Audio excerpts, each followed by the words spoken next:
कहानी। राजा की तलवार और रानी का जादू। बहुत समय पहले एक शक्तिशाली राज्य था जिसका नाम अर्णवगढ़ था। ये राज्य अपनी समृद्धि, वीरता और सुंदरता के लिए जाना जाता था। वहाँ के राजा राजा विक्रमसेन अपनी तलवारबाजी और युद्ध कौशल के लिए प्रसिद्ध थे। उनकी रानी रानी अद्विका न केवल अपनी सुंदरता बल्कि अपने अद्भुत ज्ञान और जादुई शक्तियों के लिए जानी जाती थी। एक दिन राजदरबार में एक रहस्यमयी साधु आया। उसने भविष्यवाणी की, ग्रेटर दैन, तुम्हारे राज्य पर अंधकार के देवता कालंतक की नजर है।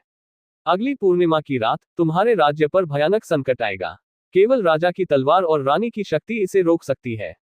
राजा और रानी ने साधु की बात गंभीरता से ली। उन्होंने अपनी सेना को तैयार रहने का आदेश दिया और राज्य के विद्वानों से इस खतरे के बारे में अधिक जानने की कोशिश की।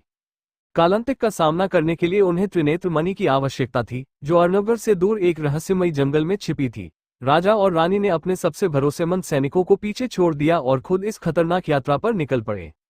जंगल में उनकी परीक्षा शुरू हुई।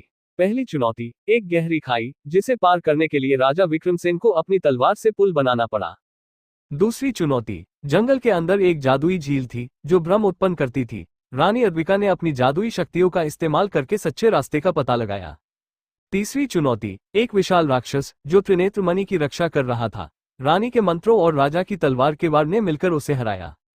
त्रिनेत्र मणि पाकर वे वापस महल लौटे। पूर्णिमा की रात, जैसा कि साधु ने कहा था, आसमान काले बादलों से भर गया। कालंतक ने अपनी भयानक सेना के साथ महल पर हमला किया। ये सेना इंसानों से नहीं बल्कि जादुई प्राणियों से बनी थी। राजा विक्रमसेन ने अपनी तलवार से दुश्मनों का सामना किया, जबकि रानी अद्विका ने त्रिनेत्र मणि की शक्ति से एक ढाल बनाई। लेकिन कालंतक इतना शक्तिशाली था कि उसने दोनों को पीछे हटने पर मजबूर कर दिया। रानी ने अपनी शक्ति से कालंतक को धोखा देने की योजना बनाई। उन्होंने उसकी कमजोरी का पता लगाया, उसे केवल उसकी ही छाया खत्म कर सकती थी। राजा ने अपनी तलवार से कालंतक को इतना घेर लिया कि वह अपनी ही छाया में फंस गया। रानी ने मंत्रोच्चार किया और कालंतक की छाया ने उसे हमेशा के लिए नष्ट कर दिया। उस रात पूरे राज्य ने राजा और रानी की विजय का जश्न मनाया। राजा और रानी ने साबित कर दिया कि सच्चा नेतृत्व ताकत और बुद्धिमत्ता का मेल है।